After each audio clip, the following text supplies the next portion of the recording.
আসসালামু আলাইকুম, digital IT নেটওয়ার্কে আপনাকে স্বাগতম। রাশেদুল ইসলাম।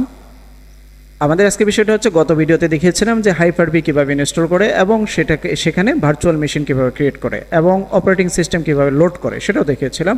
আজকে ভিডিওতে দেখাবো যে ভার্চুয়াল সুইচটা কীভাবে তৈরি করে, যেটা ইন্টারনেট ব্যবহার করার জন্য আমরা দিয়ে থাকি, তৈরি করে থাকি, সেটা দেখাবো।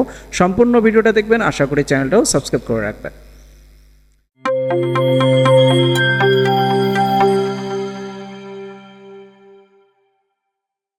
আচ্ছা, এখান থেকে হাইপার-ভি অলরেডি আমার আছে, আমি এখান থেকেই শো করে দেখাচ্ছি। আর যদি আপনার না থাকে তাহলে এখানে আবার সার্চ দিয়ে আপনি আনতে পারবেন।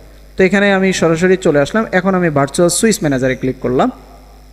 এখানে দেখেন ইন্টারনাল সুইচ যদি ক্রিয়েট করি তাহলে ইন্টারনাল, আর যদি এক্সটার্নাল তাহলে এক্সটার্নাল হচ্ছে সরাসরি বাহির থেকে ইন্টারনেটটা আমার কম্পিউটারে, আমার ভার্চুয়াল মেশিনে সরাসরি ইন্টারনেট পাবো সেটা। আর যদি ইন্টারনাল করে থাকি তাহলে ইন্টারনাল একটা করতে হয়। তো ইন্টারনাল করলে আপনার অপারেটিং সিস্টেম যেটা আছে সেটা থেকে সরাসরি ইন্টারনেট কানেকশন নেবে সেখান থেকে। তো সরাসরি এক্সটার্নাল দুটাই করতে হয়, আমি দুটাই করে দেখাচ্ছি। ইন্টারনালটা করি, ক্রিয়েট ভার্চুয়াল সুইচ ক্লিক করলাম।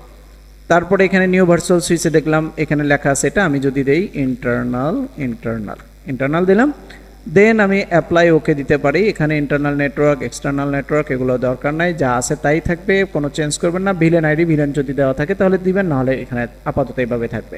তারপরে অ্যাপ্লাই ওকে। এটা গেল ইন্টারনাল সুইচ। এখন আমি এক্সটার্নাল সুইচটা ক্রিয়েট করি। আবার সেখানে যাওয়ার পরে এই যে এক্সটার্নাল দেওয়া আছে, এখানে ক্রিয়েট দিব। ক্রিয়েট দেওয়ার পরে এই যে এখানে লিখবো এক্সটার্নাল।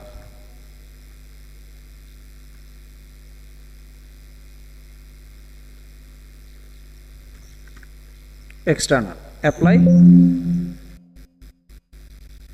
পেন্ডিং চেঞ্জেস, মাই ডিসরাপ্ট নেটওয়ার্ক কানেক্টিভিটি, সমস্যা নাই, ইয়েস ওকে।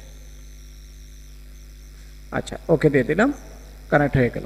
এখন আমি এখানে যদি কানেক্ট যেটা, সেখানে যদি যাই সেটিংসে, এখন আমি ইন্টারনাল যে সুইচগুলো এক্সটার্নাল সুইচ ক্রিয়েট করেছি সেটা যদি ক্লিক করি, তখন দেখেন এখানে নট কানেক্ট। তো এখানে আছে ইন্টারনাল, এক্সটার্নাল। আমি এক্সটার্নাল যদি দেই তাহলে দেখেন অ্যাপ্লাই ওকে। এখন আমার ইন্টারনেট কানেকশনটা হয়ে যাবে। এখন যদি আমি অপারেটিং সিস্টেমটা ইনস্টল করে দেন আমি যদি এটা আপনার এখান থেকেই যদি মানে ইন্টারনেট ব্যবহার করতে চাই তাহলে এই অপারেটিং সিস্টেম ব্যবহার করতে পারবো। আশা করি সুইচ কীভাবে তৈরি করতে হয়, ভার্চুয়াল সুইচ ম্যানেজার যেটা, সেটা তৈরি করতে হয় সেটা দেখেছেন। আশা করি আপনিও তৈরি করতে পারবেন। আর এ পর্যন্তই, ভালো থাকবেন। নেক্সট ভিডিওতে আশা করি দেখাবো যে কীভাবে আপনি ইনস্টল করবেন। তো ভালো থাকবেন, সুস্থ থাকবেন। আসসালামু আলাইকুম।